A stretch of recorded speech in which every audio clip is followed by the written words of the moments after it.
Hi, my name is Mark Finn. I work with Manitoba Pork as their manager of quality assurance and animal care programs. So one of the files I work on is humane transport. I also work on contract with Canadian Pork Council as well to develop some training resources for producers.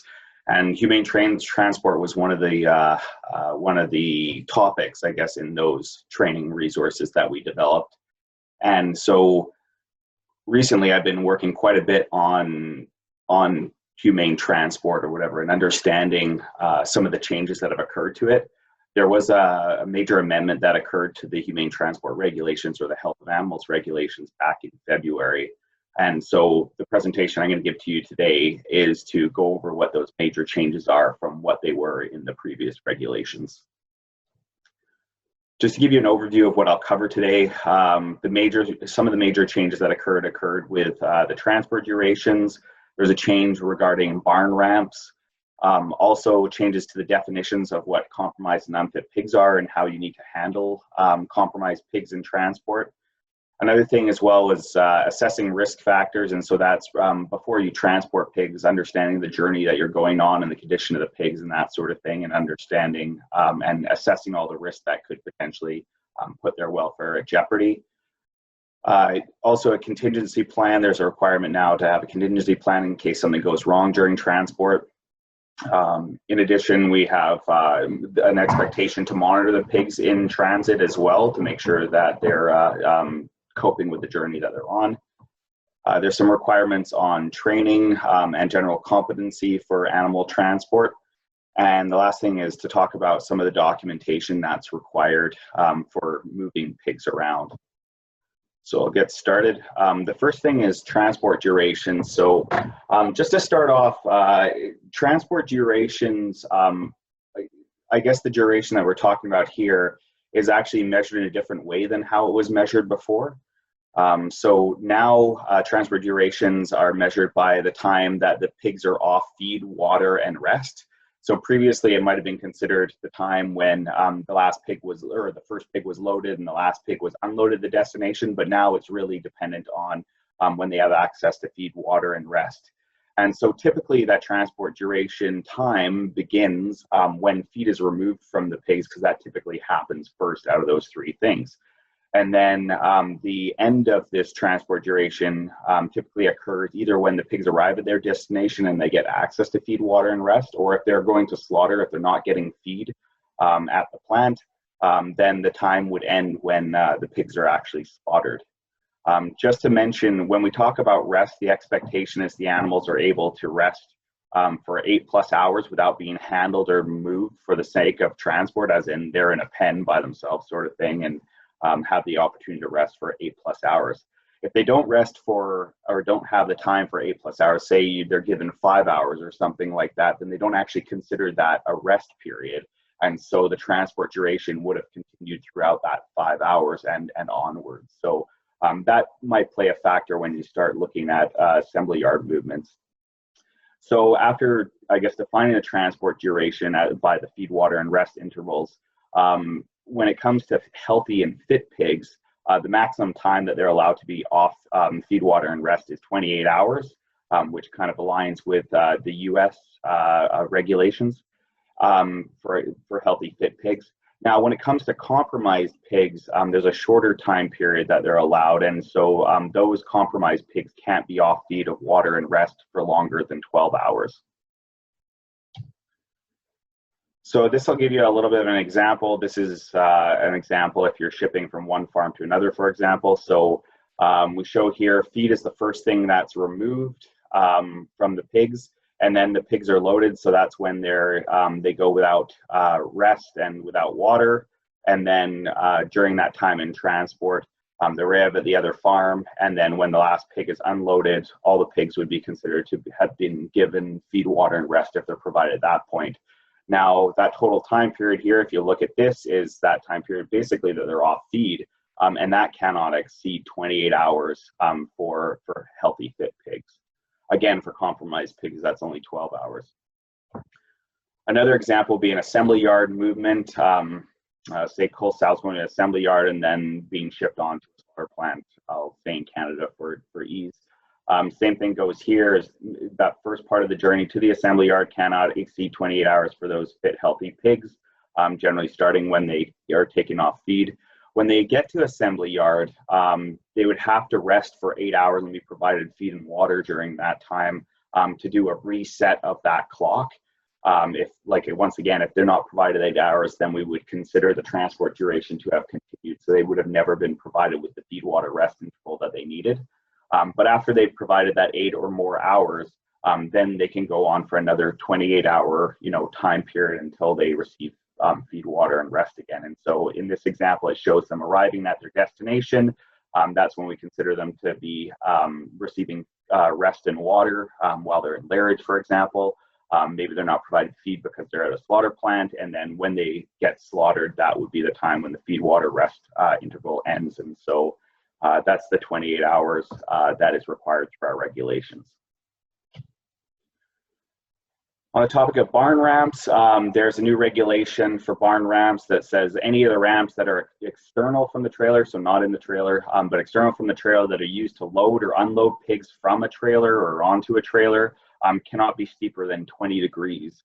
So they have to be less than 20 degrees. Now, for a little bit of quick math, if you have, a height that you need to get the pigs up to of 4 feet to get on the trailer, for example, or get off the trailer, then you need the ramp to be at least 12 feet long to comply with that 20-degree rule. So, and the longer the better. That would make it less steep. So we'll go into the first quiz question. So the first quiz question is, what's the maximum time allowed without feed, water, and rest for compromised pigs? That's compromised pigs, not fit, healthy pigs. So I'll give you a couple seconds to think about that. The answer to this one is 12 hours. So 12 hours is the amount of time that compromised pigs are allowed to be without feed, water, and rest while they're being transported. Talking about compromised pigs and unfit pigs, the definition of compromise has been expanded a little bit. So now compromise also includes a pig with a hernia that is larger than 15 centimeters or 6 inches in diameter, and that swings while the pig walks. So we still have the definition of hernias that fall under unfit pigs. So that'd be like a hernia that touches the ground while the pig's standing, impedes movement by the back legs kicking it while it's walking, has an ulceration or open wound on it, or is causing the pig pain, basically. So those all still apply from previously, but in addition, we've clarified that we can also have a hernia that isn't considered unfit, but is considered compromised. And so this is the rule, 15 centimeters in diameter and swings while the pig walks. Now, if a pig has a hernia that doesn't meet any of those criteria, like it's a small, tight hernia, for example, then we would consider the pig fit for transport without any sort of special provisions.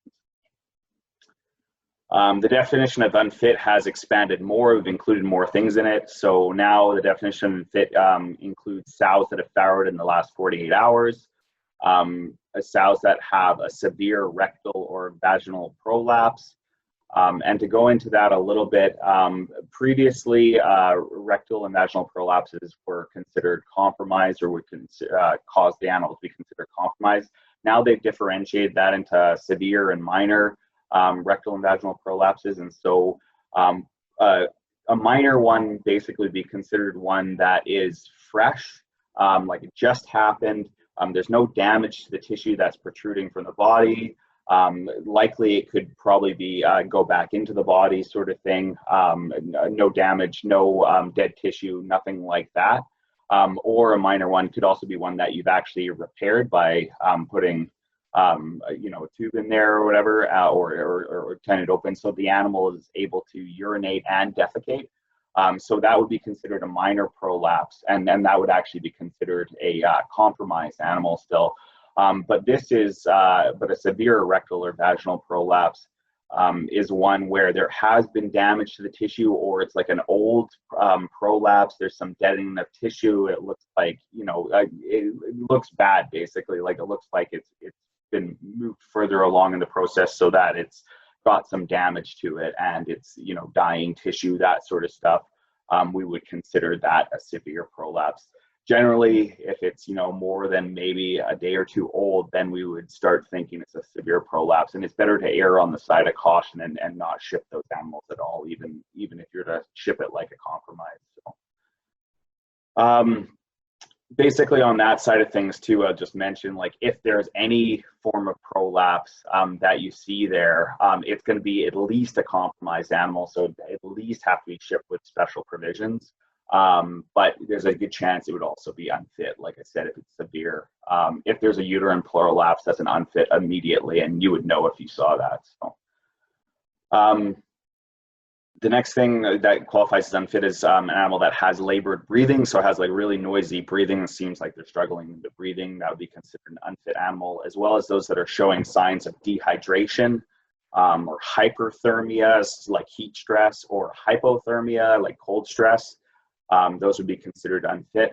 And then also we've expanded the definition of lameness, or made it more strict on the lameness requirement for what's considered unfit. So now a pig would be considered unfit for transport if it's showing some form of lameness, like some kind of limp, and it's showing signs of pain or suffering in combination with having halted movements or a reluctance to walk caused by that pain and suffering. So basically, if you see an animal that's, you know, struggling to get along, doesn't want to move because of a lameness that it has, then we need to consider that unfit and not loaded.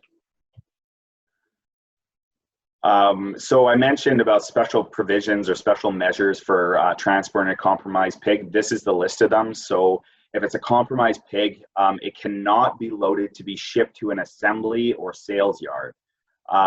Compromised pigs can be shipped direct to slaughter if you want. They can be shipped to another farm, but they cannot be shipped, cannot be loaded to be shipped to an assembly yard because they are compromised or whatever, and that's a longer journey and more mixing and that sort of thing. So in addition, when you do load a compromised pig, it's got to be isolated on the trailer, either by itself or with one other familiar pig.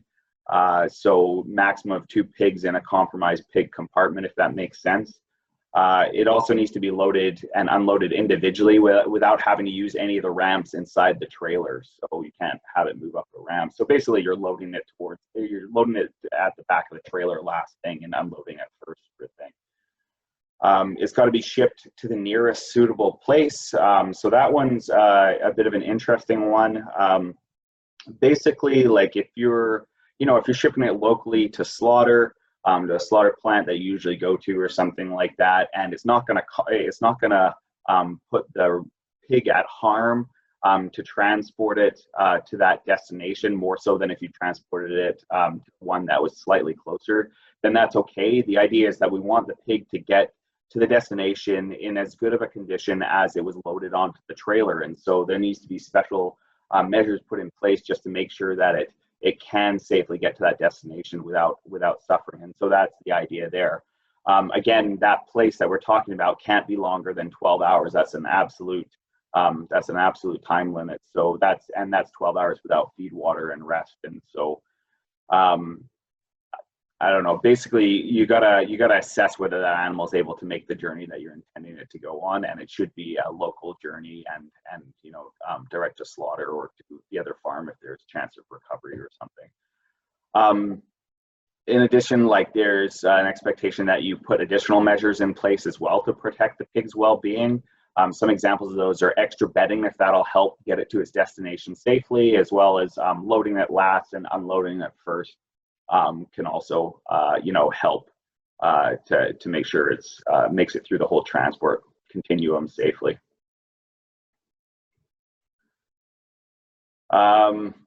Now, as far as assessing risk factors in transport, so prior to loading the pigs, you got to make some assessments on whether the pigs that you're loading are able to make it, humanely through the transport duration. So yeah, assess with the pig's capacity to handle the transport humanely that you have planned.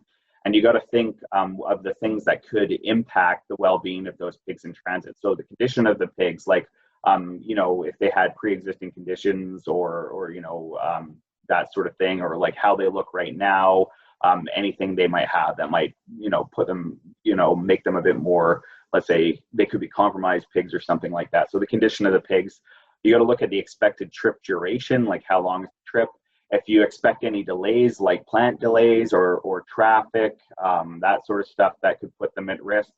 Look at the expected weather conditions that you expect, and that's going to be throughout the whole journey. So, you know, you're transporting a long distance.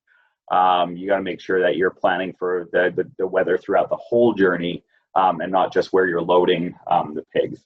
And then also the expected road conditions, like what conditions the roads are going to be in. If you're going up in elevation and down in elevation, there's quick stops and starts, accelerations, decelerations that are expected in the journey. You have to consider those things when you're, you know, assessing whether the pigs are able to make it through the transport humanely. Contingency plan. Now there's an expectation for all livestock transporters to have a contingency plan. So that contingency plan needs to cover what you would do if pigs become compromised or unfit during transport. Do you, if you detected that, you stop the trailer, you euthanize them while they're on board. Do you go to the nearest location to where you are currently? Are you close enough to your destination that you can finish that trip or whatever? And that's the most humane thing to do with that load of pigs. Like those sorts of things you have to consider when you're doing your contingency plan, as well as some other unforeseen events that could impact animal welfare, including but not limited to stuff like storms rolling through. What would you do if there's a bad winter storm, for example? What would you do if you get into an accident, a rollover, or you have a mechanical breakdown of your trailer? Consider those things and how to protect the animals' well-being. And then also if there's like traffic or plant delays, especially if that was in like hot weather, how you handle those situations to keep the pigs safe that are on the transport. Now, it's important to note that a contingency plan does not need to be written. It's not required to be written, but everyone that deals with the transport, like the transporters themselves and all the logistics people that work on the transport and the planning, need to know what that contingency plan is. So if you got asked by a CFIA inspector, for example, like what your contingency plan is, you need to be able to verbally say what you would do in these scenarios should they come up. So we do have an example contingency plan that gives you some questions so you can think your way through what you would do in those scenarios. So we can provide that to you if that's something you want. This is it. So anyways, it just gives you a little bit of an idea of some of the questions that might be involved, situations you might get yourself into, and you need to have an idea of what you would do in these situations. On the backside of this example contingency plan is actually a list of contacts that you might need to call in certain events, such as a dispatcher or the farm manager for the pigs, or emergency numbers like 911, local police, slaughter plant contacts, repair shops, that sort of stuff. Anyways, it's a whole bunch of suggested contacts that you can write down on your contingency plan. As far as monitoring pigs that are in transit, there's an expectation that the transporter is supposed to monitor the pigs throughout the transport, and this is regulatory wording, but in an appropriate manner and frequency to assess the pig's ability to humanely handle the remainder of the journey.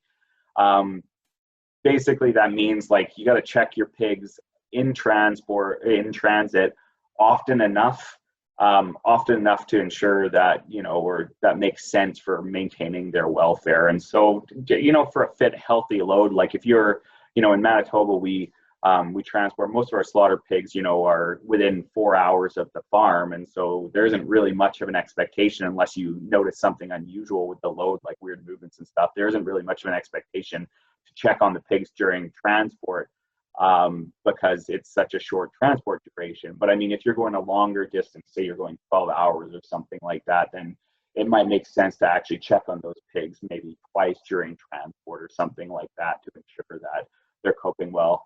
As far as the manner that you check on them, I know with pigs it's a tough thing. You can't really get into the transport, so being able to observe them from the outside, see if there's anything unusual going on. Assess some of the other stuff, like as the weather changes, you need to put in more like winter slats or something like that. You can do that sort of stuff. But just checking through the holes from the outside to make sure there's nothing unusual, no unusual sounds or anything like that. So, and how you check on them and how often you check on them is going to depend on the condition of the pigs. Like if you have compromised pigs, you should be checking on them more often, because they're more compromised for the journey. And you know, anyways, you need to check on them more frequently or whatever, because they're compromised. Also, you know, weather, if it's extreme weather or you're in and out of extreme weather, that sort of stuff, or the weather's changed, then you might want to check on it more often, as well as the road conditions. If there's lots of jostling on the trailer, for example, maybe you want to check on the pigs to make sure they've handled it well, none have gone down, that sort of thing. So anyways, there's just an expectation there to check on them during transport.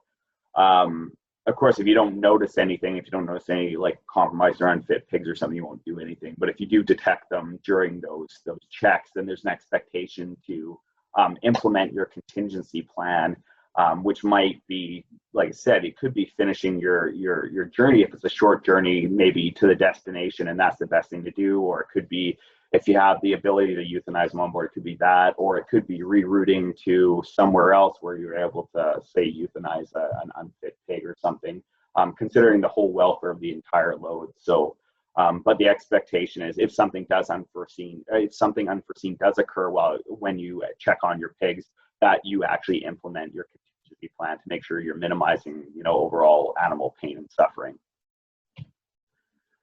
That brings us to quiz question number 2. So this question is, compromised pigs cannot be loaded for shipment to 1, an assembly yard, 2, a provincial abattoir, 3, a federal packing plant, or 4, a farm. So I'll give you a couple seconds to answer that. So this is where compromised pigs cannot be shipped to, or cannot be loaded to be shipped to.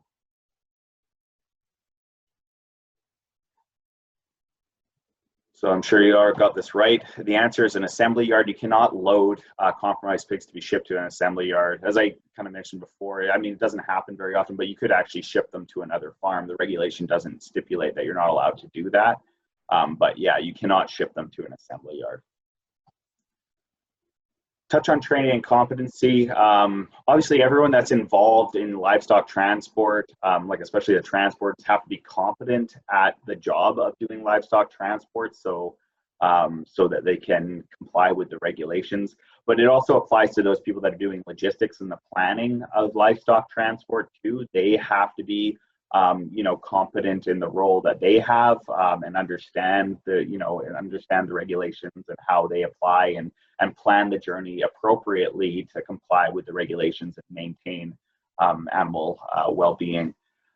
So like I said, they have to be competent and knowledgeable in the role and how that relates to the regulations, and make sure that you're in compliance with the regulations. And then everyone also that has to know their contingency plan as well. So if something does go wrong, you know, the whole team that's working on this livestock transport is able to know and implement that contingency plan. Now, there's an additional expectation for commercial livestock transport companies. Now, an example would be Steve's Livestock. So this would be companies that primary business is the transport of livestock. So it doesn't necessarily apply to like a producer who's just hauling his own pigs. But a commercial livestock transport company has to provide training to all their employees involved in the transport, logistics, planning, and activities, the actual transportation itself. So they have to receive training. There's a whole list of things that should be in that training, like that are within the regulations.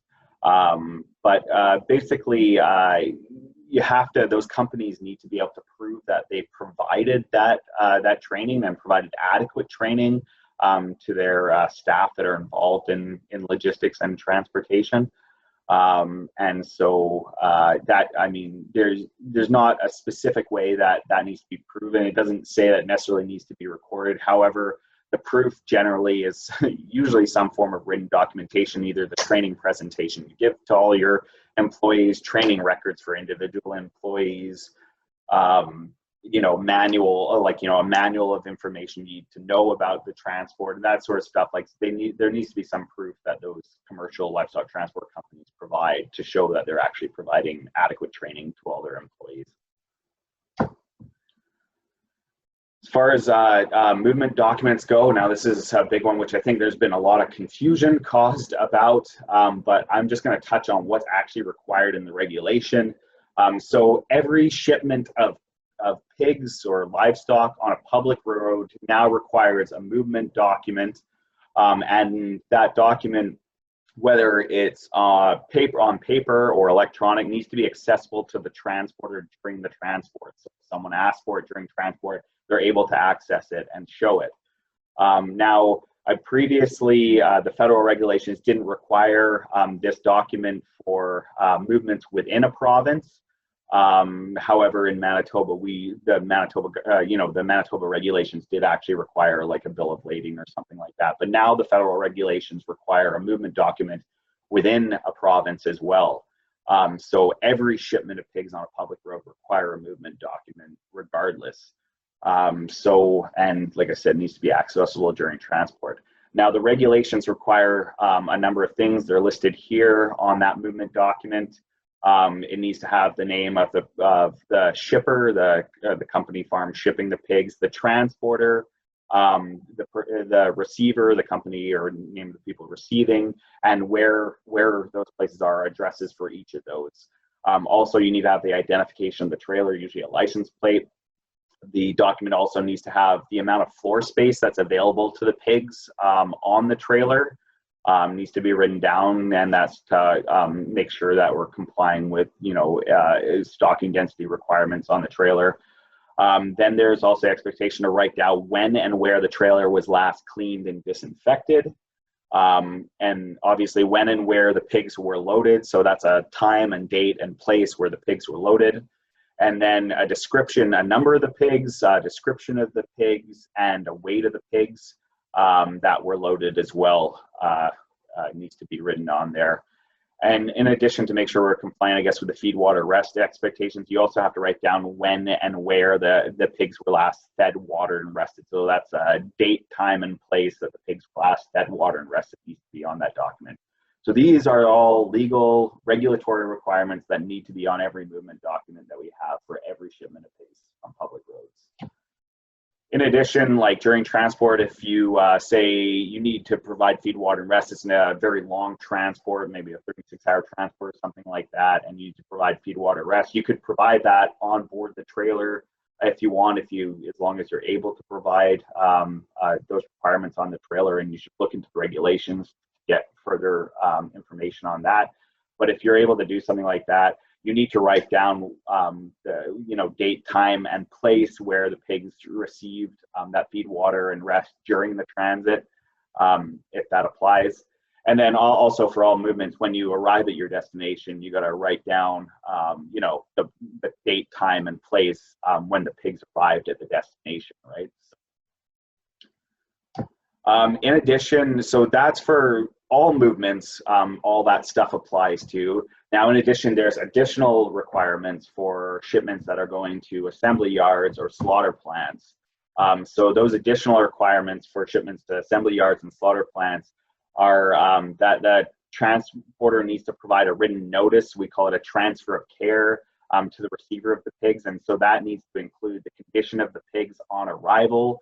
So they're really looking for, description to make sure, the pigs are fit, or if they're not, if you have compromised pigs, or if you have a pig that's become unfit during transport, that stuff needs to be written down on this transfer of care document to the receiver so that they're aware of that. And then you need to have the information that we already kind of talked about before in the previous document. You need to let them know when when and where the pigs last received feed, water, and rest, and also when the pigs arrived at the destination.